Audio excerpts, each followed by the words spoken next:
no los recuerdo todos, sé que en Santa Cruz, que es donde resido, es el recinto ferial, en Las Palmas es Infecar, pero hay más. Quizá luego mis compañeros de prensa faciliten alguna información. Esta es la situación de la pandemia y la vacunación, de la que es obligado hablar en primer lugar, y luego vamos a hablar del recurso de casación. El Gobierno ha decidido recurrir al Tribunal Supremo, llevar el debate judicial sobre las medidas que acordamos la semana pasada y limitar el recurso exclusivamente a lo que se refiere al cierre perimetral de las islas que se encuentren en nivel 3 y 4.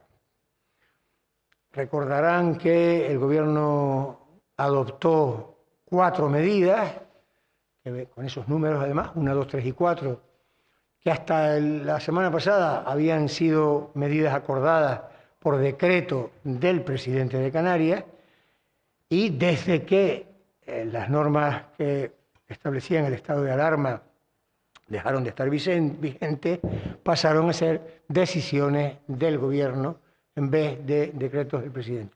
Me disculpan un segundo.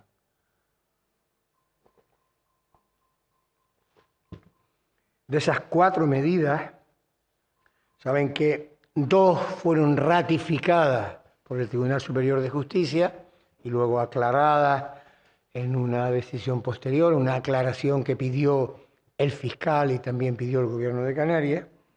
2 fueron ratificadas y 2 no fueron ratificadas.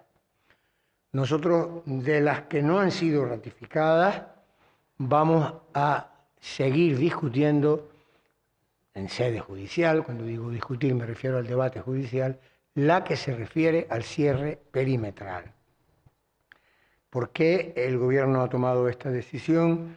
Pues porque los informes del Servicio Jurídico, por un lado, y del Servicio Canario de Salud, por otro lado, hacían esta opción la más aconsejable, teniendo en cuenta que es la opción en la que podemos concentrar nuestros esfuerzos, porque es la opción que tiene más posibilidades de éxito.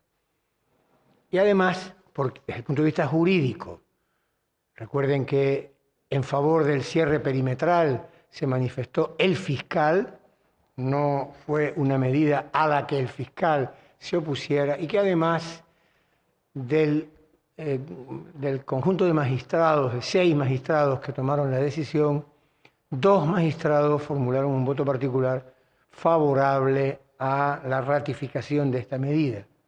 Por lo tanto, desde el punto de vista jurídico, aunque sin duda el recurso de casación requiere argumentarlo con consistencia y con rigor, por razón de la propia autoridad del tribunal al que nos dirigimos, que es el tribunal de mayor importancia del sistema judicial español, pero también porque desde el punto de vista sanitario, nos dice el Servicio Canario de Salud, concretamente la Dirección General de Salud Pública, que así como la medida de cierre perimetral, si no se adopta, no puede ser sustituida por medidas alternativas, la medida de toque de queda, la prohibición de estancia en las vías públicas, fuera de los domicilios, si no se adopta, si no se establece, si no está en vigor, sí puede ser sustituida, al menos en parte, por medidas alternativas. Medidas de control de horario, medidas de control de actividades, también por una medida que está en vigor, que sigue en vigor, que ha sido ratificada, que es el establecimiento de un número máximo de personas que pueden concurrir a un encuentro familiar o social. La suma de estas medidas y sobre todo su aplicación práctica, su control, si es preciso, por las autoridades policiales, pero sobre todo su cumplimiento voluntario por los ciudadanos y ciudadanas de Canarias, puede hacer que el efecto del toque de queda, que ha sido un efecto positivo, esto nos lo dice la Dirección de Salud Pública, ese efecto, si desaparece el toque de queda, ese efecto positivo se consiga también a través de estas otras medidas.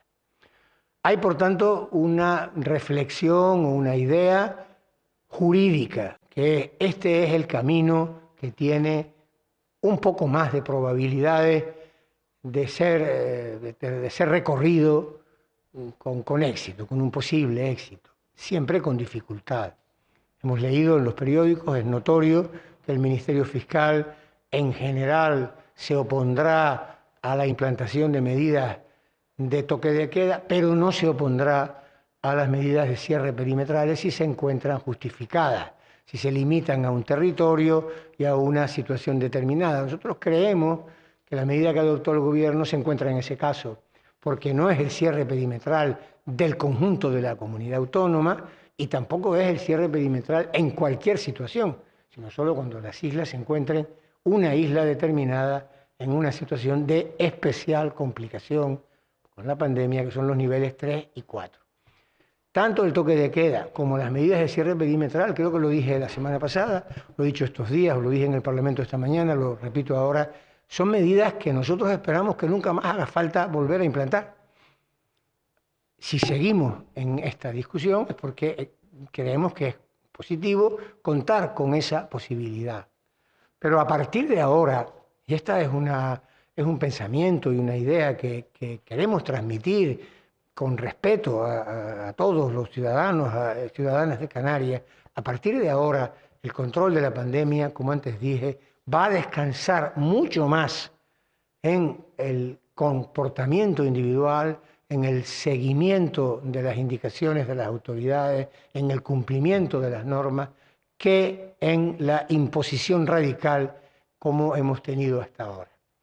La verdad es que el comportamiento de la población del archipiélago en este último y largo año nos permite pensar que van a ser cumplidas y que de la misma manera que la mayor parte de los ciudadanos no aparca en doble fila, no solo por el hecho de que no haya un guardia mirándolo, sino porque es su conciencia y su obligación, de la misma manera esperamos que las normas con las que, si las cosas van bien, vamos a tener que convivir con algunas de ellas durante algún tiempo, sean cumplidas sin necesidad de una especial coacción. Ahora bien, al mismo tiempo que decimos esto, decimos que mañana por la tarde tenemos una reunión con las autoridades policiales, con el delegado del gobierno, con la FECAM, la Federación de Municipios, con la FECA y los cabildos, que tienen también responsabilidades, para que se refuerce la vigilancia y el control de las normas sobre aforos, distancia, grupos de personas, etc. O sea, ir trasladando un sistema de control de la vida de relación y de las actividades económicas que descansa en normas radicales por un sistema que casi podríamos llamar de autocontrol, en el que la propia sociedad, las personas que ejercen actividades económicas, las familias, saben cómo hay que comportarse mientras no lleguemos a la situación de victoria sobre el virus que en algún momento se producirá.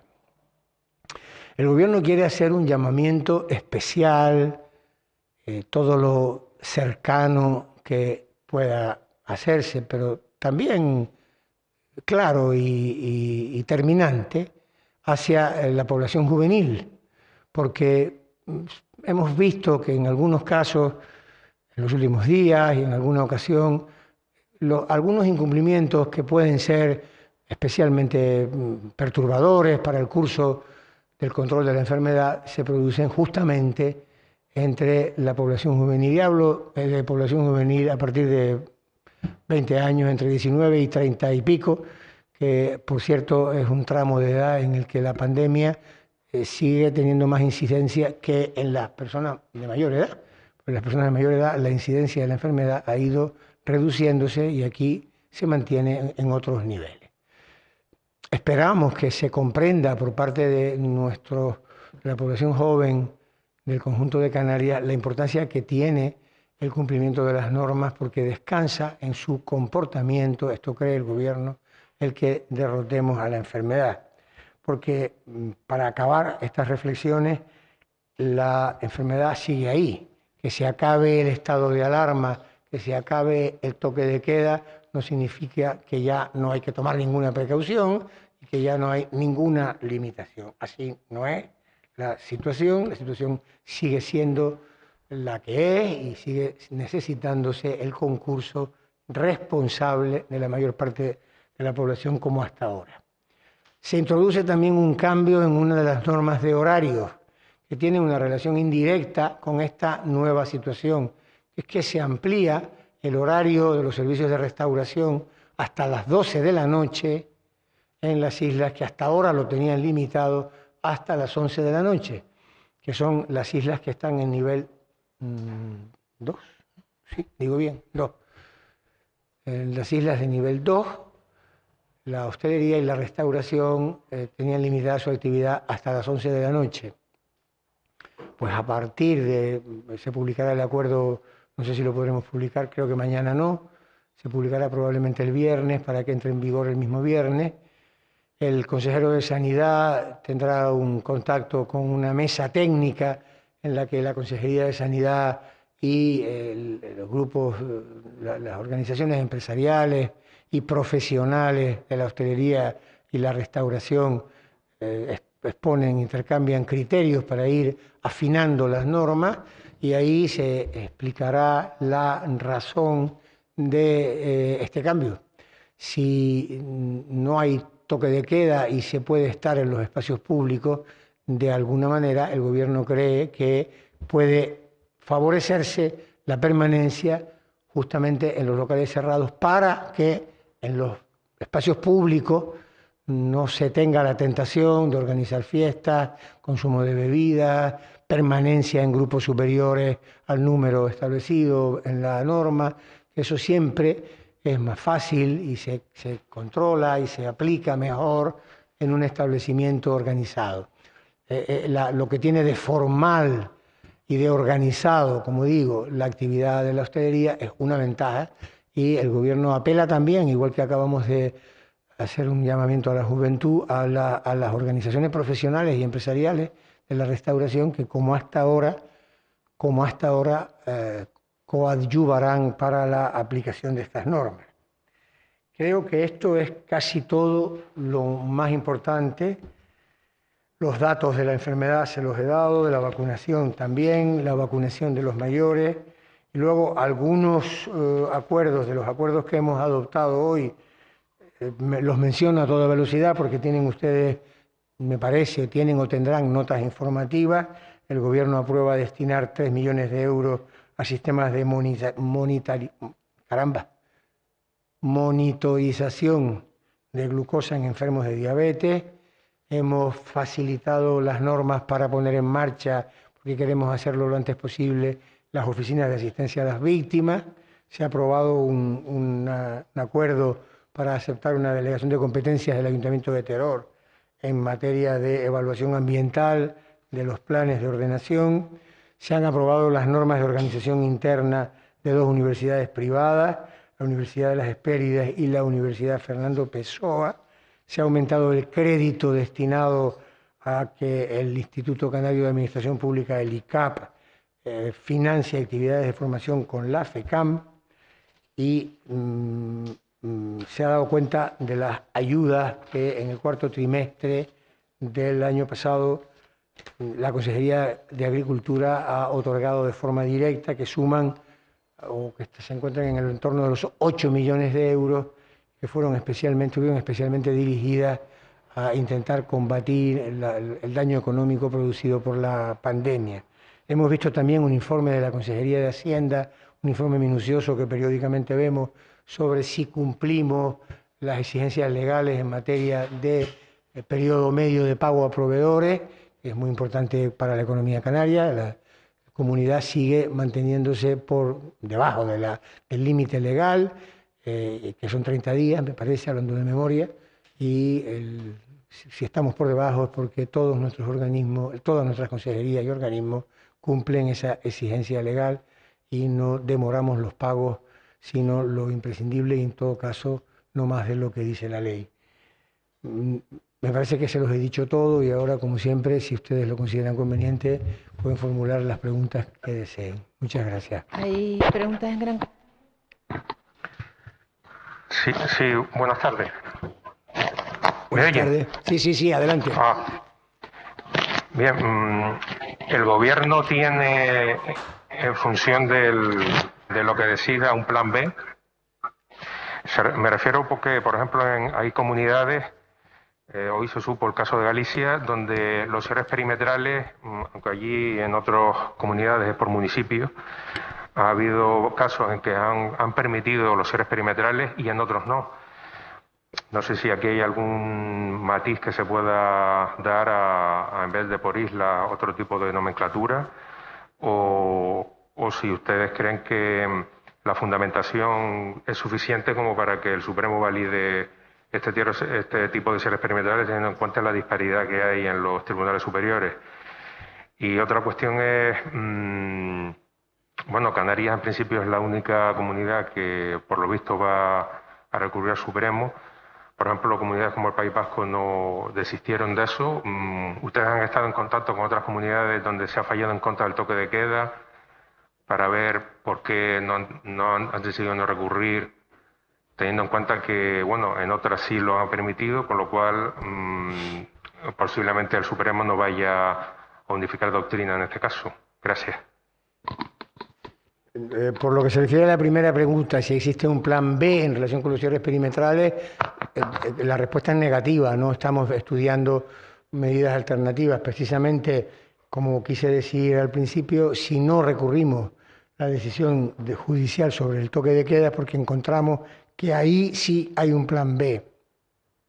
Si el Tribunal Supremo ratificara la decisión del Tribunal Superior de Justicia de Canarias y su auto de aclaración y decidiera que el cierre perimetral insular no es posible aplicarlo, en ese momento veríamos qué medidas alternativas podrían ser necesarias. Yo querría pedirle permiso a usted para recordarle mi respuesta anterior. Esperamos que no haga falta, esperamos que no sea necesario, que ninguna isla regrese a la situación en que el cierre perimetral sea necesario. Y por otro lado, hay algunas otras medidas de control de los viajeros que ya están en vigor, porque no tienen vinculación con el estado de alarma ni con las normas de la semana pasada, que son el cribado de viajeros que proceden del exterior, que se sigue haciendo. Saben que, pues no sé si el lunes se publicó la orden que lo prorroga, el lunes de esta semana, y la exigencia, en virtud de las normas que regulan el derecho de admisión, de que los clientes de los establecimientos alojativos se acrediten que los clientes que no sean residentes acrediten haberse efectuado una prueba de diagnóstico de infección activa, ¿no? De alguna manera, esas medidas, son medidas que de alguna manera podrían compensar, mitigar la falta de la posibilidad de un cierre perimetral. Pero no, volviendo a su pregunta, ¿hay un plan B? No hay un plan B. Hay un plan B para la falta del toque de queda, que tampoco es plan B. Son todas estas medidas alternativas: control de actividades, horarios, aforos, número de personas. Me dice usted que si queremos tener argumentos suficientes. Bueno, creemos que lo suficientes para defender con dignidad nuestras peticiones. Siempre es una señal el hecho de que se hayan producido votos particulares. No cabe duda de que en el tribunal decide la mayoría y a Canarias al gobierno, a la comunidad autónoma, no se le ha ratificado la medida que adoptó la semana pasada. Esa es una realidad, pero no es menos real el hecho de que el fiscal no se opuso a esa medida y que hay magistrados que han escrito argumentos que conducen a un voto particular. Por lo tanto, creemos tener argumentos suficientes para mantener con dignidad nuestras peticiones, con el respeto que le debemos al Tribunal Supremo y la importancia que tienen sus decisiones y su doctrina. No sé si seremos la única comunidad que lo ha hecho o no. Yo no estoy en contacto con... El fin de semana sí, pero luego, después del lunes, hasta el lunes también, con algunos de mis compañeros y compañeras de otras comunidades. Lo que sí he tratado de ver son las sucesivas decisiones que se han ido dictando, que son muchas ya, yo creo que más de una docena, le diría, pero tampoco lo sé con exactitud. En Andalucía, donde se ha accedido a algún cierre perimetral y otro que no. Estas de Galicia, a las que usted se refiere, Extremadura, Castilla-La Mancha. y las primeras que fueron Valencia y Baleares. Hay que saber que el recurso al Tribunal Supremo es posible desde el domingo pasado, porque fue el domingo cuando entró en vigor la ley que permite ese recurso.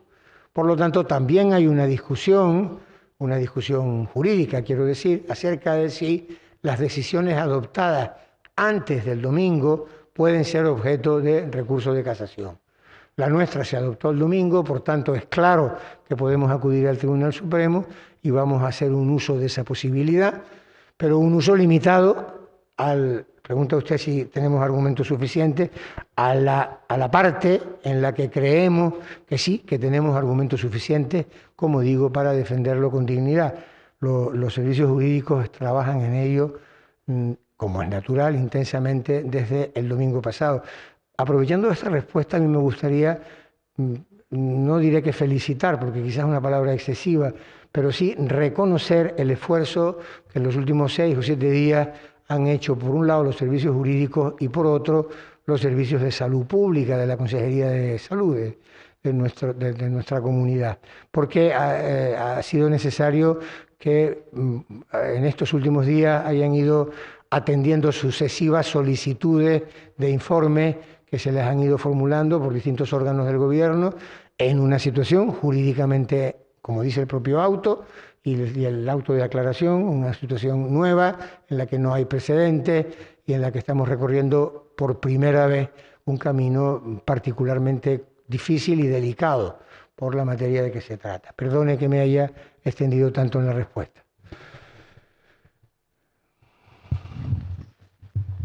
Consejero, buenas tardes. Buenas tardes. En primer lugar, me gustaría manifestar al Gobierno de Canarias una primera valoración sobre un anuncio que ha hecho el Gobierno central esta tarde desde el Ministerio de Deportes sobre la posibilidad, o parece el planteamiento más firme, de que en los partidos de fútbol profesionales y de baloncesto, pues en las últimas jornadas, pues sí que se permita la presencia de público.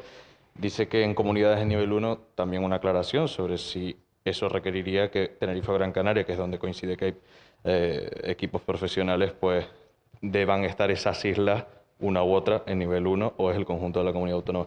Y luego, por otro lado, respecto a la restauración y los datos del registro de los datos personales en los establecimientos de este tipo, me gustaría cuestionarles sobre la forma en la que se está tratando de garantizar la protección de esos datos y cuáles son las exigencias que se le detalló al sector para cumplir con ese propósito, porque por un lado en el sector dicen que eso no ha quedado claro y por otro hemos conocido que hay algunos establecimientos que están haciendo un uso más que discutible porque están aprovechándolo pues para hacer mailing, anuncios a través de WhatsApp, promociones, etcétera, ¿no? Entonces, pues me gustaría conocer cuáles son las herramientas que ha dispuesto el Gobierno de Canarias para garantizar la protección de los datos que se facilitan en estos establecimientos. Gracias. Sobre lo primero no puedo contestarle nada, no tengo opinión, porque yo he visto esa noticia justamente cuando preparaba con mis compañeros de prensa esta comparecencia y la verdad es que el Gobierno ese asunto no lo hemos tratado. Por lo tanto, cualquier cosa que yo le diga sería mi propia opinión, que tampoco tengo ninguna, porque no he sabido cuando he llegado a la sede de la Viceconsejería de Comunicación que se ha producido un anuncio en ese mismo momento, creo que hace un rato, no lo sé, ¿no? Sobre lo segundo, el registro, se refiere usted al registro. No hace falta dictar una norma específica, porque la ley, el reglamento de protección de datos son muy claros.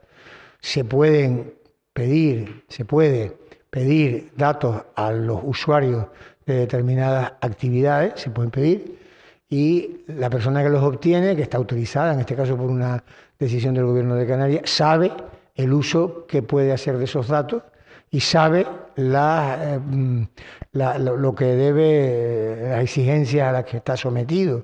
Si hay algún establecimiento que se aprovecha de esos datos para otras finalidades, está incumpliendo la ley, salvo que al obtener los datos haya obtenido también permiso de quien facilita los datos para otras finalidades. Pero los datos, además, piense que los datos solamente se guardan durante un mes, ¿no? Y no, muchas actividades, yo creo que ya contesté alguna pregunta sobre esto, hay muchas actividades en donde se produce un registro de la identidad y de las circunstancias de la persona que acude a esa actividad. Y esto funciona, y la verdad es que funciona. Estoy contestándole y estoy recordando que ayer, al entrar en el Tribunal Superior de Justicia, tuve que entregar un documento en donde estaban mis datos personales y la autorización para ser sometido a una pequeña prueba de control diagnóstico, y probablemente ese formulario estará guardado en alguna oficina administrativa del Tribunal Superior de Justicia durante un tiempo. Y le aseguro que si alguien sabe cómo se cumple la ley es el Tribunal Superior de Justicia. Es decir, que el registro de datos no está generando, salvo alguna opinión circunstancial que nos parece minoritaria. Y además, como le digo, hay una mesa técnica donde el consejero Trujillo y sus colaboradores mantienen una relación muy fluida con las organizaciones profesionales del sector, y si hay algo que corregir, pues lo corregiremos, pero hasta ahora nadie nos ha dicho nada. También en eso España es una sociedad madura y sabe que se dan datos y que quien los recibe está obligado a tener un cuidado especial y un respeto a las normas. También sabemos que hay quien los aprovecha para otras cosas, pero es la minoría, no se puede generalizar. Me parece que este compañero tenía ya que está el micro aquí. ¿Qué tal? Buenas tardes. Buenas tardes. Yo quería preguntarle, consejero, sobre el tema de la vacunación. El ritmo de vacunación, usted ha recordado antes que habían 250.000 personas con pauta completa y más de 500.000 con una dosis, ya tienen cierta Exacto. Inmunización. Exacto. El Gobierno se plantea alcanzar, creo que hasta finales de junio, el 60% de la población vacunada. Pero echando un vistazo también a los datos publicados en el Ministerio, la tabla de vacunación, Canarias no aparece en un puesto muy considerable. Creo que está en el penúltimo lugar, por encima de Murcia. Queríamos saber las razones, si se sabe por qué, cuáles son los motivos y si se puede llegar a ese ritmo de vacunación del 60%, teniendo también en cuenta que, bueno, que la población de Canarias, rondando los 2 millones de personas, se puede conseguir, y por qué vamos quizás con tanto retraso. Bueno, le contesto por separado a nuestro puesto en esa clasificación y a nuestros proyectos y nuestra perspectiva. Naturalmente, como usted dice, una cosa depende de la otra, ¿no? Esa es una clasificación compleja.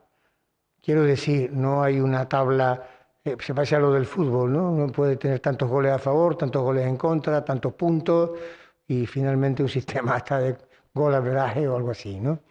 Con esto quiero decirle que nosotros en alguna de esas casilleras, de esas casillas, en algunas no estamos en primera posición, pero sí lo estamos en otras. El factor o los factores que determinan la posición en que está cada comunidad depende de la naturaleza de su población, también depende del tamaño de su población, de las edades de su población y de cómo se reciben las vacunas. Nosotros recibimos las vacunas normalmente los lunes por la mañana. Los domingos, si miráramos esa tabla, los domingos estamos en una posición y los lunes en otra. Pero en cualquier caso, no estamos muy lejos de la media de España. La posición de Canarias en las distintas clasificaciones que son, recordando yo de memoria, población vacunada, vacunas recibidas, vacunas aprovechadas, porcentaje de población de distintos tramos con una dosis, con 2 dosis, y es verdad que hay quien tiene, vamos a decirlo así, más goles o más puntos que otras comunidades. Nosotros los miramos en los gobiernos, esos datos los vemos todos los días, y tampoco sabemos exactamente cuál es la situación de distribución de las vacunas en otras comunidades. Nuestro objetivo sigue siendo el mismo, es llegar a las 30.000 vacunas diarias. No lo estamos alcanzando porque no tenemos la cantidad suficiente, y nuestro propósito es el de alcanzar en algún momento del verano eso que se llama inmunidad colectiva. Pregunta usted, y es una pregunta muy pertinente, ¿mantienen ese propósito? Desde luego, mantenemos el propósito de tener en el verano, en algún momento del verano, lograr la inmunidad colectiva. y su pregunta, que si me lo permite es muy, como digo, muy enlazada con la otra, ¿lo van a conseguir con los datos actuales? Los técnicos de la Dirección General de Salud Pública dicen que sí, que es posible con los datos que tenemos. Porque en realidad hablamos de diferencias que van del 80 y pico por ciento o al 80 y muchos o al 90 en algún ese ranking en el que usted nos mira, ¿no? Pero nosotros también lo miramos y yo lo he mirado ahora al preparar la rueda de prensa y al ver que estamos más o menos en el nivel en el que venimos estando y que tenemos una explicación para eso, que es la que le digo, clases de población, cantidad de población. Pero bueno, si somos 2.200.000, que es lo que somos, y 500.000 ya estamos, ya disponen de una dosis y al menos una dosis, y 250.000 casi de las 2 dosis, pues son cifras que permiten pensar que podemos alcanzar en el verano este objetivo. Si quiere, y me deja, se lo digo de otra manera, no hay ninguna razón, ningún argumento para renunciar a ese objetivo.